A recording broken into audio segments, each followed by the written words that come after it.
নমস্কার, আরও একবার স্বাগত জানাই আমাদের ইউটিউব চ্যানেল মিনময় সহজের পক্ষ থেকে। আজকে যে বিষয় নিয়ে আলোচনা করব, সিভিল ডিফেন্স ভলেন্টিয়ার কি এবং কি কাজে ব্যবহার করা হয় এই সম্পর্কে।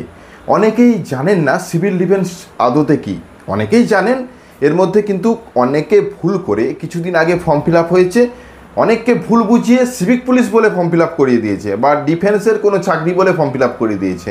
আদতে এটা কোনো চাকরি নয়, সে বিষয়টা মাথায় রাখতে হবে। এর আসল উদ্দেশ্য কী এবং সিভিল ডিফেন্স যে ট্রেনিং দেওয়া হয় তার কারণ কি, এই সম্পর্কে বিস্তারিত আলোচনা। অবশ্যই আপনি যদি এই রকম কোনো ফর্ম ফিল আপ করে থাকেন তাহলে ভিডিওটা লাস্ট পর্যন্ত দেখুন, তাহলে সম্পূর্ণ বিষয়টা ভালোভাবে বুঝতে পারবেন। আজকে এই সম্পর্কেই বিস্তারিত আলোচনা। অবশ্যই ভিডিওটাকে স্কিপ না করে লাস্ট পর্যন্ত দেখুন এবং আমাদের সাথে থাকুন। একটা ছোট্ট অনুরোধ, যদি আপনি আমাদের চ্যানেলে নতুন আসছেন চ্যানেলটাকে সাবস্ক্রাইব করুন, পাশের দেওয়া বেল আইকনটা ক্লিক করতে ভুলবেন না পরবর্তী নোটিফিকেশন পাওয়ার জন্য। আর যারা অলরেডি সাবস্ক্রাইব করে আমাদেরকে সাপোর্ট করছেন অসংখ্য ধন্যবাদ। হ্যাঁ, সাবস্ক্রাইব করে দিন। হ্যাঁ, আর যে বিষয়টা নিয়ে আজকের আলোচনা, সিভিল ডিফেন্স কি, অ্যাকচুয়ালি অফিসিয়াল ওয়েবসাইটে যায়, অর্থাৎ গভর্নমেন্ট অফ ইন্ডিয়ার যে অফিসিয়াল ওয়েবসাইট, যেখান থেকে সিভিল ডিফেন্সের ট্রেনিং প্রস্তুত করা হয়, যেখান থেকে ফর্ম ফিল আপ হয়, সেই অফিসিয়াল ওয়েবসাইটে চলুন। সিভিল ডিফেন্সের ফর্ম ফিল আপ চলছে, আপনারা এটাকে না জেনে সিভিল ভলেন্টিয়ার বলে ফর্ম ফিল আপ করেছেন, তো তাদের উদ্দেশ্যে আমাদের বিশেষ আজকের আলোচনা। হ্যাঁ, এই ফর্ম ফিল আপের যারা করেছেন তারা সিভিল ডিফেন্স কি এবং কেন আবেদন করেছেন, কি করতে হবে আপনাদেরকে, এ বিষয় নিয়ে আজকের আমাদের বিস্তারিত আলোচনা। আমরা ফর্ম ফিল আপের মধ্য দিয়ে জানিয়েছিলাম যে কিভাবে আপনি স্টেপ বাই স্টেপ সিভিল ডিফেন্সের ফর্ম ফিল আপটি কমপ্লিট করতে পারবেন। তো আজকে আমরা আলোচনা করব যে সিভিল ডিফেন্স কি এবং কিভাবে এর কাজ হয়। তো সরাসরি এই অফিসিয়াল ওয়েবসাইটে আসুন, সিভিল ডিফেন্স WARIORS.gov.in। এই অফিসিয়াল ওয়েবসাইটে আসলেই সিভিল ডিফেন্স সম্পর্কে অনেক তথ্য পাবেন। হোম, তারপর নো সিভিল ডিফেন্স অপশানটিতে ক্লিক করলে অ্যাবাউট সিভিল ডিফেন্স বলে একটা অপশান দেখতে পাচ্ছেন, ওখানে ক্লিক করুন। তো এখানে সমস্ত তথ্য কিন্তু রয়েছে ইংলিশে। যেহেতু আমরা বাংলা থেকে বিলং করছি, তো বাংলাটা আপনাদের সামনে নিয়ে আসার চেষ্টা করছি। তো আমরা এটা ট্রান্সলেট করে সম্পূর্ণ বাংলাতে করলাম এবং এই পেজটাকে একটু বড় করে নিলাম যাতে আপনারা বুঝতে পারেন ভালোভাবে। তো যাই হোক, আপনারাও ইংলিশ যথেষ্টই বুঝেন, তবুও বাংলাটা একটু দেখে নিন।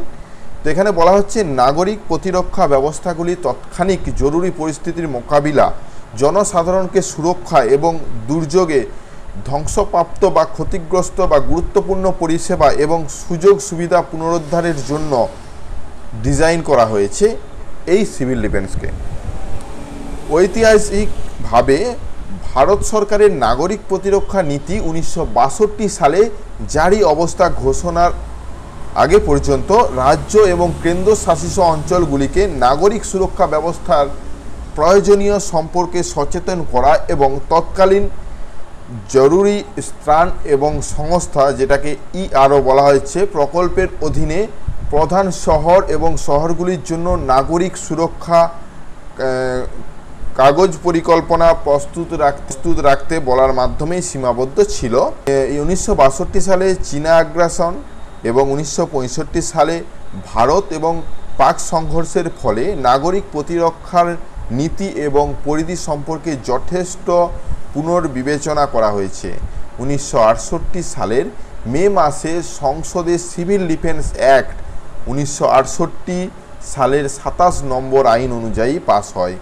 এই আইন সমগ্র ভারত জুড়ে বিস্তৃত এবং অন্যান্য বিষয়ের মধ্যে প্রকৃত যুদ্ধের পরিমাণ নয় এমন ব্যবস্থা বিধান করে, অর্থাৎ যেটাকে যুদ্ধ বলা যায় না সেরকম জায়গায় ব্যবহার হতে পারে সিভিল ডিফেন্স কর্মীরা। যেমন ভারতের যে কোনো ব্যক্তি সম্পত্তি, স্থান, জিনিসকে বা ভূখণ্ডের যে কোনো অংশকে আকাশ, স্থলপথ বা সমুদ্র বা অন্যান্য স্থান থেকে যে কোনো প্রতিকূল আক্রমণের বিরুদ্ধে সুরক্ষা প্রদান করা, অথবা এই ধরনের কোনো আক্রমণকে তার প্রভাব সম্পর্কে সম্পূর্ণ আংশিকভাবে বঞ্চিত করা, আক্রমণের আগে, চলাকালীন সময়ে বা পরে এই ধরনের ব্যবস্থা নেওয়া হোক না কেন, সিভিল ডিফেন্স কর্পস গঠন এবং সিভিল ডিফেন্সের জন্য নিয়ম এবং প্রবিধান তৈরির অনুমোদন দেয়।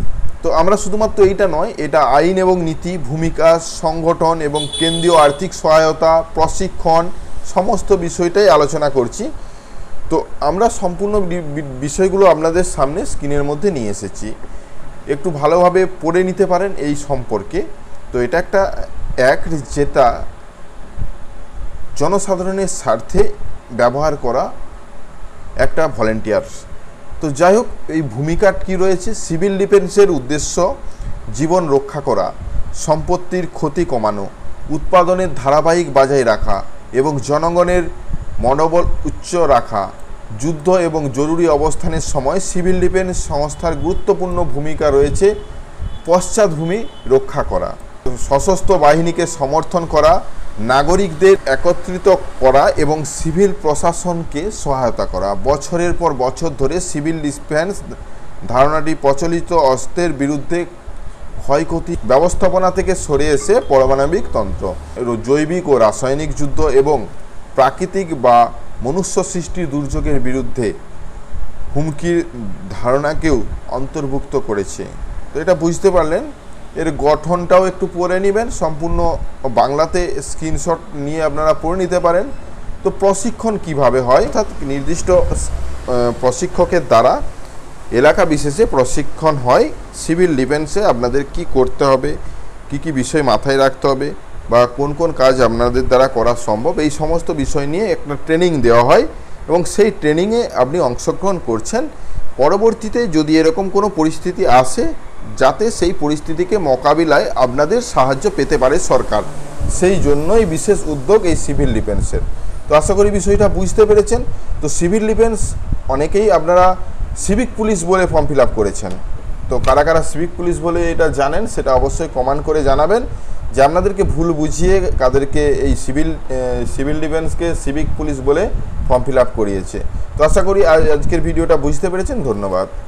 দেখুন, বর্তমানে সিভিল ডিফেন্সের যে ফর্ম চলছিল সেটা বন্ধ হয়েছে। তো আশা করি আপনারা বুঝে গেছেন। পরবর্তীতে যখন ফর্ম ফিল আপ হবে, তখন আবার ফর্ম ফিল আপ করে যদি এই অংশগ্রহণ করতে চান এরকম জনসেবামূলক কাজে, তাহলে অবশ্যই এই এনরোল করে রাখবেন। তো আজকের ভিডিওটা এই পর্যন্তই। দেখা হচ্ছে নতুন কোনো ভিডিওতে। যদি ভিডিওটা ভালো লাগে লাইক এবং শেয়ার করবেন। আবারও বললাম, আমাদের চ্যানেলে নতুন হলে নিচে দেওয়া সাবস্ক্রাইব বাটনটাতে ক্লিক করে রাখুন। আর যারা অলরেডি সাবস্ক্রাইব করে আমাদেরকে সাপোর্ট করেছেন, অসংখ্য ধন্যবাদ। এভাবেই পাশে থাকবেন। দেখা হচ্ছে নতুন কোনো ভিডিও নিয়ে। ধন্যবাদ।